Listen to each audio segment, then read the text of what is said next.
into it. About to get into it.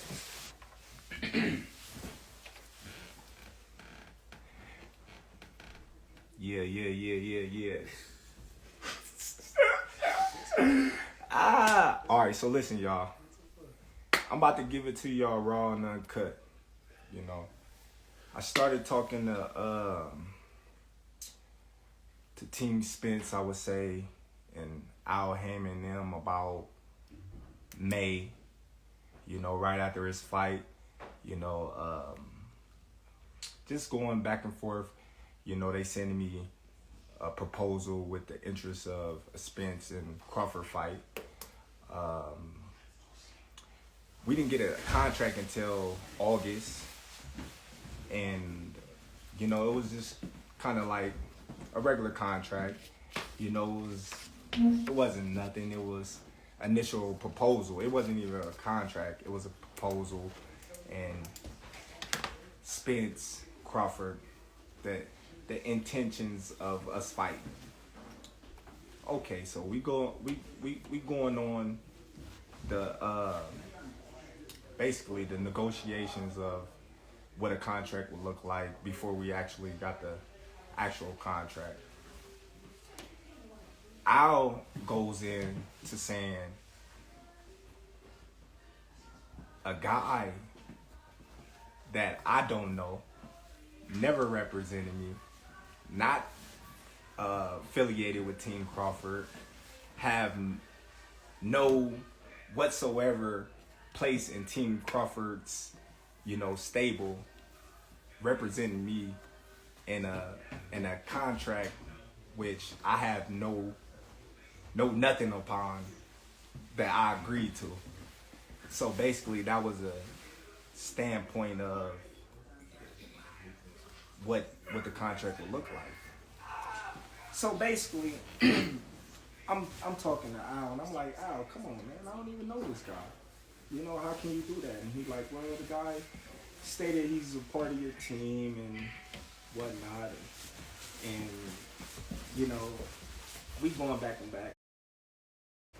forth, you know. I was a good dude, man. I was a, you know, charming guy, you know. He's a cool dude, you know.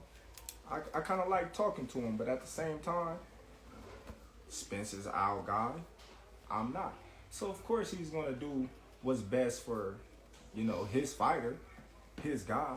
That's like, you know, any other manager / advisor would do. He would do the best for his fighter. So, you know, me and Al, we talks on the phone, you know. I get advice from other guys in PBC. They tell me, you know, be careful, make sure the deal is right. They tell me, make sure you don't get fucked. You know, just normal things from guys that's in they stable that I'm friends with. You know, I honestly can say I'm friends with. So, you know, we going on and on, you know, and of course me and Al, you know, we going back and forth about, you know, the numbers. We not going back and forth about anything else. We just going back and forth about the numbers. All in all, I have 2 companies, you know, that reach out to me that, you know, wanted to give me and Spence $25 million guaranteed. $25 million guaranteed up front. So a real guy like myself, I call Spence. Hey, bro, look, listen, you know what I mean? I got this company that's willing to give us $25 million a piece, guaranteed. What's up? What you gonna do? He like, 25 million, what about the back end? I'm like, dude, listen, if they make their money back, then we get 80-20. You know what I mean? It's simple math. I said, man, we got people all still in the fight. They got the fire sticks. He laughed. He like, man, I got a fire stick too. I'm like, see? I'm like, man, ain't nobody really buying, you know what I mean, pay-per-views no more. I said, man, we get this upfront money. and we good. It's a no-brainer. You know what I mean? But one thing about me and the different, I would say the difference between me and the difference between Spence is I'm really my own boss now, and he's not. He got to go through Al. He got to go through, you know what I mean, his team and ask them if he can do certain things that I don't have to no more. Yeah, I might have had to when I was with Top Rank because I was signed to Top Rank and they was my promotional company. So of course I had to go to Top Rank and ask them to get me this fight or do this for me or do that for me because I was obligated to do certain things by their standard because I was signed to them.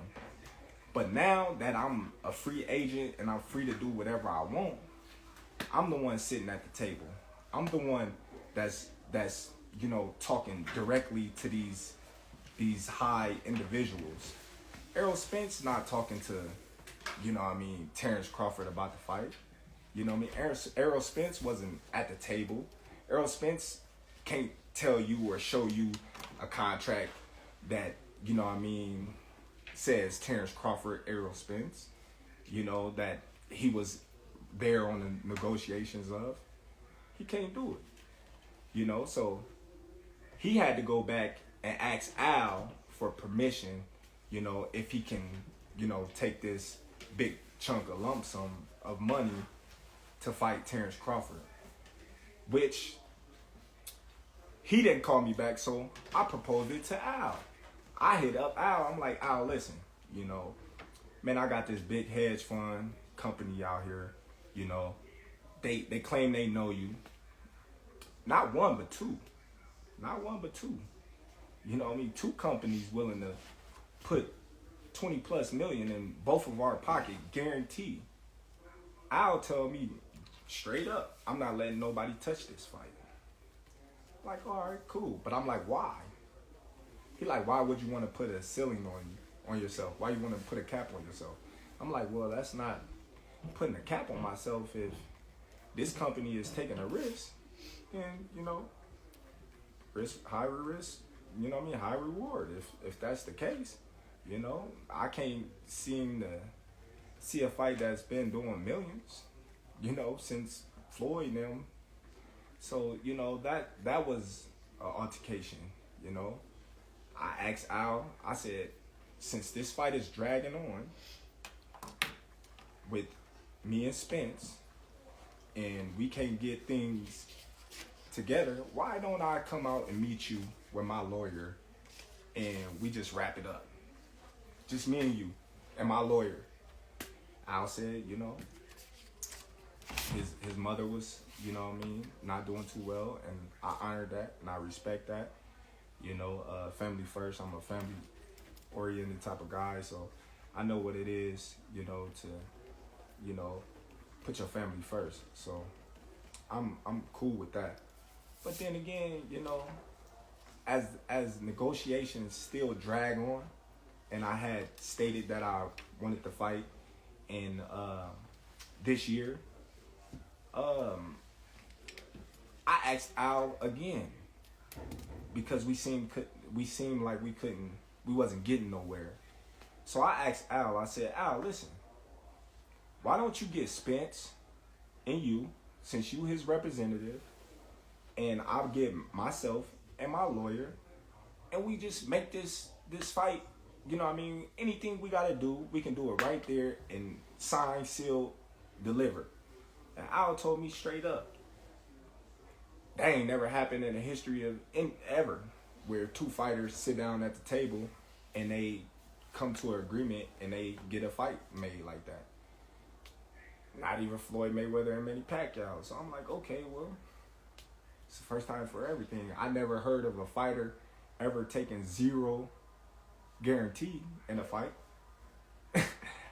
I never heard of a fighter of a 4-rounder taking 0% of a guarantee. That is something that's new to me, but that's something that I was willing to do to make this fight happen.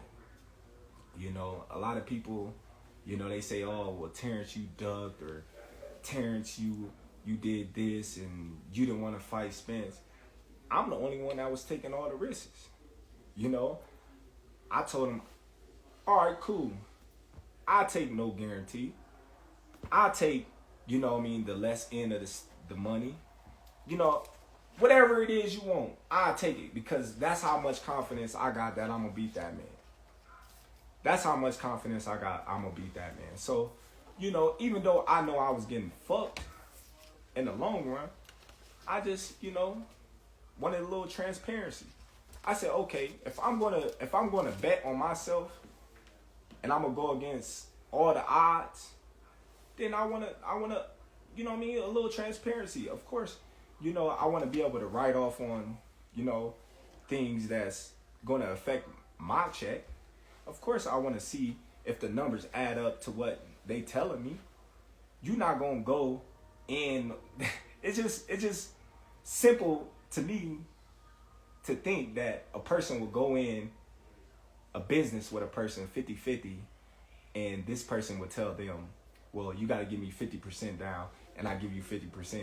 And then you say, oh, well, I'm not going to tell you how much we really made, but I'm going to just give you this. You just got to trust me. Come on now. It don't make no sense. I never was offered a guarantee. Not once. I never, was given anything. But here, you want this fight? We gonna fuck you, and then you got what you want. But that's how much confidence and faith I have in myself. I took it all. I took it all. I took the risk. Big risk, big reward. That's how I look at it. And I believe in my abilities, and I believe in myself. So I'm like, it's whatever. Errol Spence, he can't say the same. He can't say the same. He on audio saying Al Haymon go make sure he's good. He's in the best position to win this fight. Of course he is. He supposed to. You got everything surrounding you to help you. So people mad at me because Al told me if I don't take this fight, he's just gonna go and Errol Spence gonna make eight figures. He's gonna make 8 figures without me. So basically, he telling me, well, you take this fight or leave it, or you got nothing. Basically, because we've been dragging. So when I don't know, like the type of caliber of people that he been dealing with or they been dealing with, but I'm not the type of guy to just sit on my ass and sit on my hands for no man to feed my family. So you mad at me for taking a fight with a tough opponent, you may not know him, but he's a tough opponent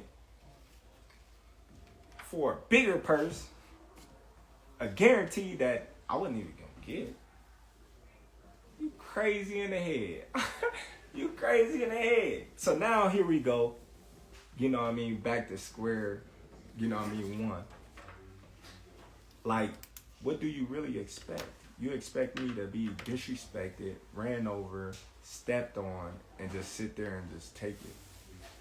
That's crazy. That ain't even my style. See, me personally, I wasn't even gonna say nothing because I'm not the talkative type, and y'all pretty much know that. But sometimes, you gotta say what's real. You gotta say what's on your mind, and you gotta stop letting these people just do what they want with you. A lot of people say, well, did he ask to see Bob Arum's books? Did he ask for transparency with Bob Arum? No, I didn't. You know why? A lot of y'all probably don't even know why. But I was signed to Bob Arum. I wasn't my own boss. I was given a guarantee on every single fight that I fought for Bob Arum in Top Rank. That's the difference. That's the difference, you guys. So if you guys can't understand that, then I don't know what to tell you. I don't know what to tell you. You know, so I stated that I want to fight this year, and that was my thing. I wanted to fight this year. So we going back and forth, numbers, boom, boom, boom, boom, boom. So the transparency part, you know, that was the dragger. Where was Errol Spence at? I didn't hear Errol Spence. Where was the tweets? I didn't hear the tweets. I didn't see the tweets. Where was this guy at? He was under a rock. If you a real one, like you say you is, like the truth, you'll come out and tell the truth. You tell the truth, buddy. Come on, man. I called you and told you, listen, got this bread on the table, man. What is you doing? What is you doing? You not your own boss, my dude. So stop saying that you your own boss. Stop saying that you the truth and you this and you that, but you gotta answer to a lot of people, my dude. You gotta answer to a lot of people, and I'm not knocking that. I'm not knocking it. You know what I mean? It is what it is. They got you to where you is now. They got you to where you is now. But, you know, I don't know. I'm just saying. But like, when you look at it, a lot of people say, oh, well, why you didn't fight Boots? Or why you didn't fight Ortiz? Well, them names that never came up.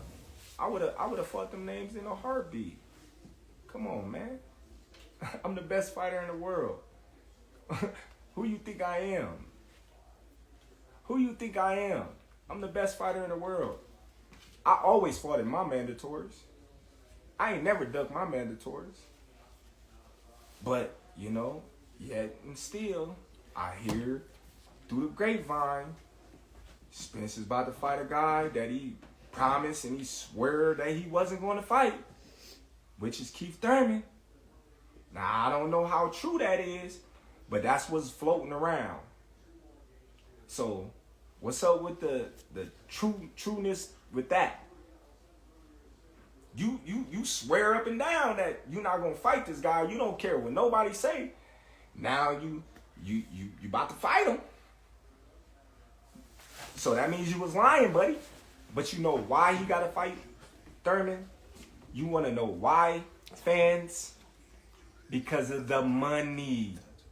It's all about the money. Come on now. He not gonna make that much money fighting Ortiz or Boots. Come on, man, it's obvious. Who Spence gonna fight besides me that's gonna make, you know, $20 million? Nobody. I don't know. But I'm gonna tell y'all like this. I don't know how truthful it is, but you know, Floyd say, you know, he's the spokesman of PBC and he's our right-hand man. We done heard that on numerous occasions, and Floyd came out and said that the fight wasn't happening in this year. So, y'all mad at me for going to get a bag? When did that ever happen? Y'all mad at me for going to get a bag? Come on, man. We're going to turn up with BLK Prime. You know what I mean? We're going to do our thing, man. We stepping up to the plate, man. They turning boxing around, man. All the biggest fights, you know what I mean, going through them. You know, they the new wave. You know? Hey, giving these fighters, you know what I mean, they just do. You want to fight this guy, they going to make it happen. It's simple, you know? But, hey, my intentions is still the same. After this fight, Spence, you know what I mean, successful. I'm successful. He said he gonna spin the block. Then let him spin the block so I can drop him off where he's standing. And that's just how I'm going to keep it. It's just that simple. He spin the block. we're gonna be ready for whatever. And y'all fans, y'all can, you know what I mean, chop it up and edit it and put it however y'all want and try to change the narrative or my words. But December 10th, you know what I mean, tune in to BLK Prime. Black Prime, baby. We in the building. Tune in, y'all. If y'all don't, you know what I mean, y'all some haters. If y'all do, you know what I mean, it is what it is, man. Support the kid.